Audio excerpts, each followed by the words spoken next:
Okay, so on the way na po kami ngayon sa mga pasyalan. Meron na kami na-search kanina sa Google kung saan may mga Stone Park ba yun? Etc. Pero syempre, nagtanong pa rin kami sa manager ng hotel kung saan pa kami pwede. Ay! Okay na? Yan. Ang gulat ko. So yun, naglista siya. Nagtanong din kami sa mga staff. Ang babait ng staff dun sa totoo lang. Well-oriented. Kung ano dapat gawin sa mga guests. Eto.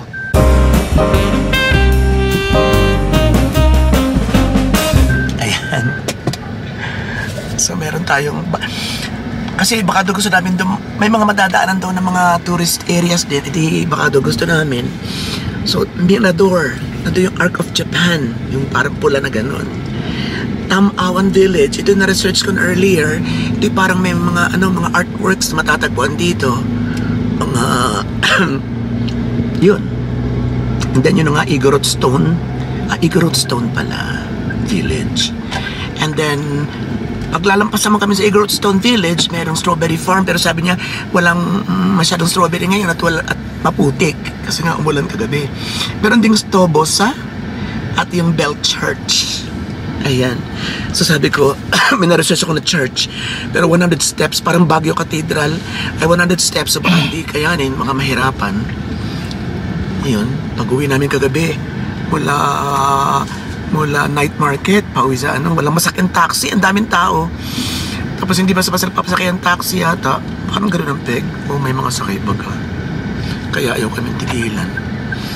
Ay, nilakad na lang namin. Natanong-tanong kami sa mga kanto-kanto. Ay, naku, bago kami nakarating talaga naman. Ay, mga pataas pa. Ang mga lolahin at mga tiyahin. Talaga naman nahirapan. Ang mahalaga, all's well that ends well. And yun nga, it's another day. It's a beautiful day. So, papasyala tayo. Siyempre, kung magkakakalas dyan lang kayo.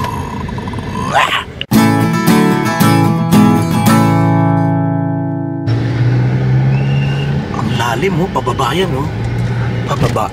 Nakakatuwa. Parang sa Japan, sa loob ng city, may mga pababang ganito. Ang tarik niya, no? Chararararang-tang-tang.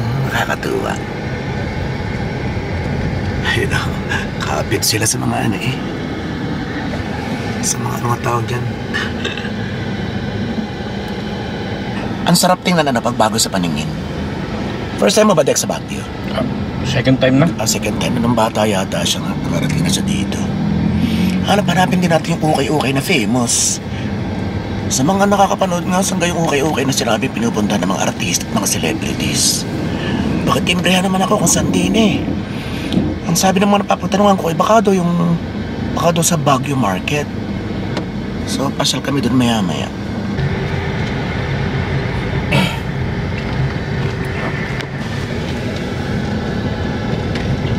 Ayun, ang ganda. Kita yung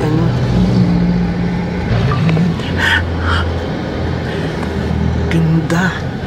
Patatabunan tayo. Ayun. Konti. Ay, nasan na yun?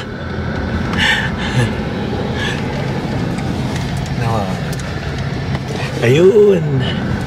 Di ba ang ganda? Nasa tuktok ng burol ang mga bahay. Parang Brazil na may pagka-Greece, na may pagka... Saan ba may mga ganyan? Ayun. Perfect.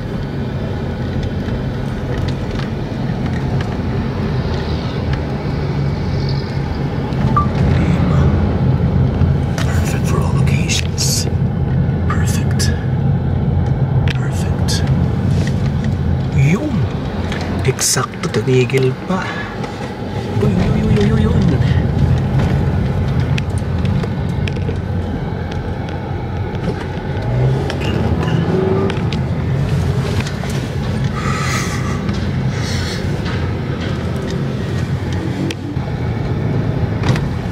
Talaga palang ma-traffic. Marami nagtimbre sa amin na ma-traffic dito. Ingat po kami sa traffic.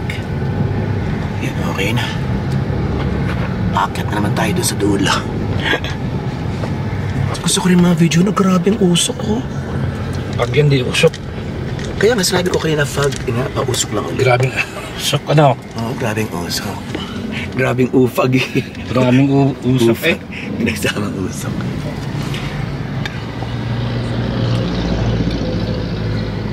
Ayan. Pwede rin ulap siya, mga kaibigan. Ayun, sobra na. Grabe, so nasa tuktok na yata tayo. Hala, yung pababa na naman ang problema. Matatakotin ako sa pababa. Diyos ko. Ay, hindi man makaka-atras na eh. Nandini na. Hala. Oh. Ayan, so yun na. Tigrotstone Kingdom. Bakit mo saan pwede tumigil dito? Parang kami ng parking area. Sabi, bakante pa? Ayun, meron. Okay.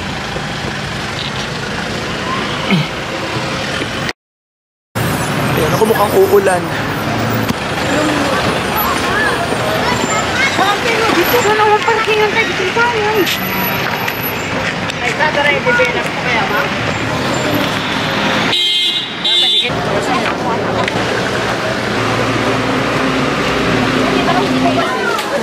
Ang cute. Hello, baby. Ayun na. Ayun.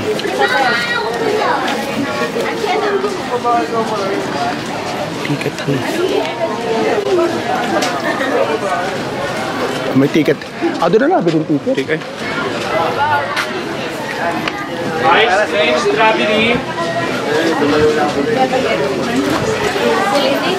Ate data ka sa mas 80-200. Ayan na.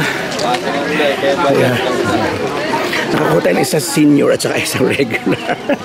Senior na talaga.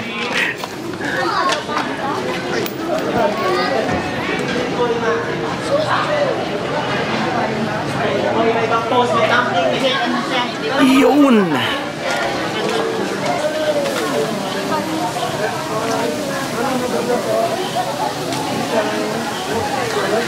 Ganda! 50.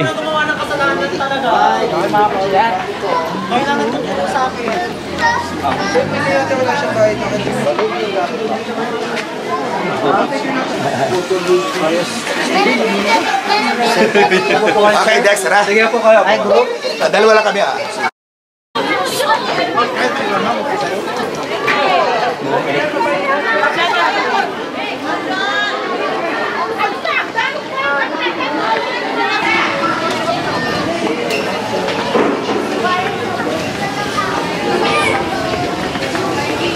Tatry ka ba? Tatry ka?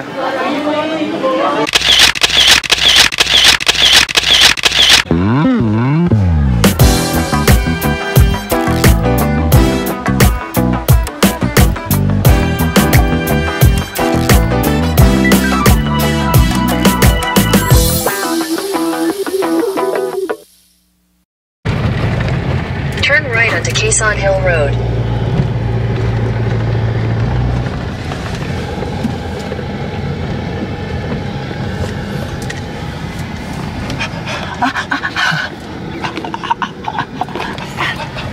Diyos ko.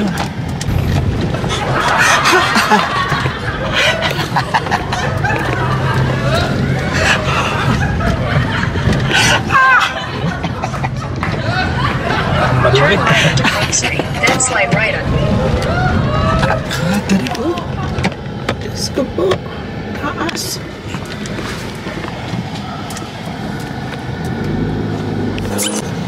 Uy.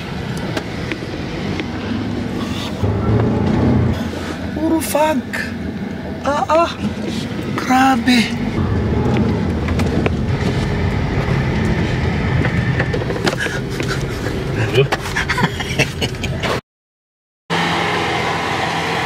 Hello?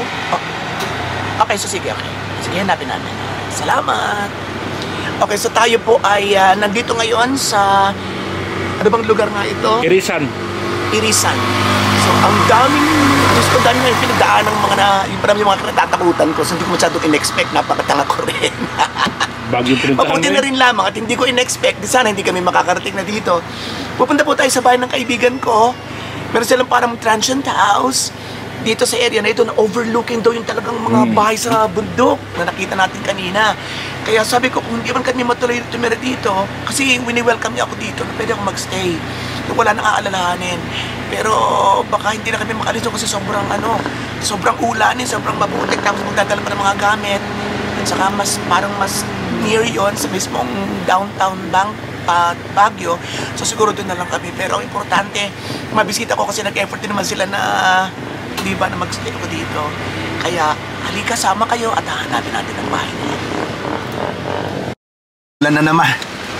Ay, ako, kakasopot. So magmimit na lang kami daw sa tapat ng Philippine Science High School. So yun na yata ang Philippine Science High School. Feel ko doon sa taas nila mga bahayan nila. So tawagan ko nila sila kasi mahirap, baka delikado, baka ano din siya. Kung pababa pa siya, sobrang lakas. So kami babalik na lang. Tawagan ko siya ulit. Ayan ang Philippine Science High School pala. Nahirapan din kaming hanapin ng konti. Sobrang lakas ng ulan, grabe. Wala rin siguro lang rin. Ayan siya.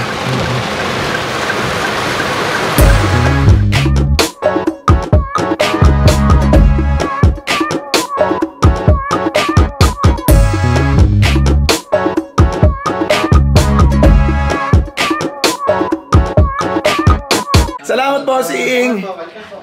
Yan ang manager dito. Sobrang humble, sobrang bait. Siya pa yung nagbitbit ng tasa. Ay, nakarating din, nakauwi din. Super! Alam niyo na, may konting frustration. Si Dexter ay parang ayaw na raw bumalik. Ako naman ay... siguro, imbiyar na lang ako sa ulan. Hanggang ngayon talaga walang tigil. At kaya hindi na kami nakapamasyal at nakapunta rin sa dapat puntaan sa sobrang lakas nga ng ulan. All in all, okay naman. At least narating ko na isa sa mga inaasam-asam kong lugar dito sa Pilipinas. And at the same time, ay hindi magandang timing. Actually, bago pa ako pumunta dito, may mga ilang nagsabi na ingat kasi tag-ulan, baka hindi masyado makapamasyal, medyo madulas ang daan, mga gano'n. So may mga ilang timbre na sa akin. Yun nga lang, hindi ko pinagbalang bahala ako yun. Kaya ito nga, wala tayong mapasyalan. So balak namin bumaba sa night market, doon sa ukay-ukay, na kung saan nag-ukay-ukay daw mga celebrities nga, Heart Evangelista sa mga ganoon. Nag-search ako ng ilan, may Skyworld, may Bayanihan. Hindi na, kasi uuwi si Dexter dito, baka mamaya hindi pa magkakontakan. Ang hirap sumakay dito, at the same time, super traffic talaga. Grabe. Ngayon ko nakita ng ganun traffic na talaga halos. 1 hour yata kami nagpaikot-ikot lang ng paudlot-udlot. And siguro dahil sa ulan, hindi ko alam kapag summer kung mainit talaga kung ganun pa rin. Ay considering na hindi weekend itong punta namin dito. So parang medyo nakaka-dismaya. Marami mga hindi pa puntahan. So yun, sa halip na mapunta ng ukay, sabi ko hindi, uwi na lang tayo. Binala ko ng kaunting pagkain para nagkukukot ko habang nag-e-edit. Ayun, okay. So, ayan. Kasi paborito ko rin, nakakakain man ako ng ice cream pa konti-konti. Paborito ko kasi rin yan, avocado. Hindi naman siya masyadong matamis. At saka hindi naman araw-araw. Makaluan. Kasi binili ko na lang sila na re. Ayan. Para meron silang inangat-ngat. Tapos ako ay, syempre, may katernong Skyflakes. So, uuwi kaming bigo sa mga activities na nasa isip na namin. Yung mga tipong kembotan dito, reels doon, may konting TikTok dito, wala mga ganon-ganon. Sobrang dilim, sobrang maulan talaga. Iyon, pati mga pagkain na gusto namin tigilan, di ba tuloy-tuloy na rin. Babalik din kami kasi walang parking. And then naghuhulihan pala rito ng saling parking mo kung sa karsada lang.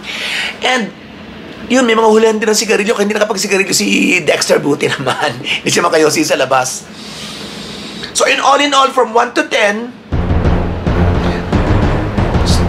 prangkahan na tayo. Siguro mga 5.5 or 6. Yan. Because gusto ko yung weather. Gusto ko yung view. Pero hanggang dun lang. Yung pasyal peg, yung visiting tourist spots, Kembots, mga ganun wala na. Na yun talaga yung main attraction ng ating visit, syempre. Pagpasyal sa, gusto ko na sanang, yun, sa mga historical places, sa mga art yung Bell Church, mga ganun, hindi na naman tuloy.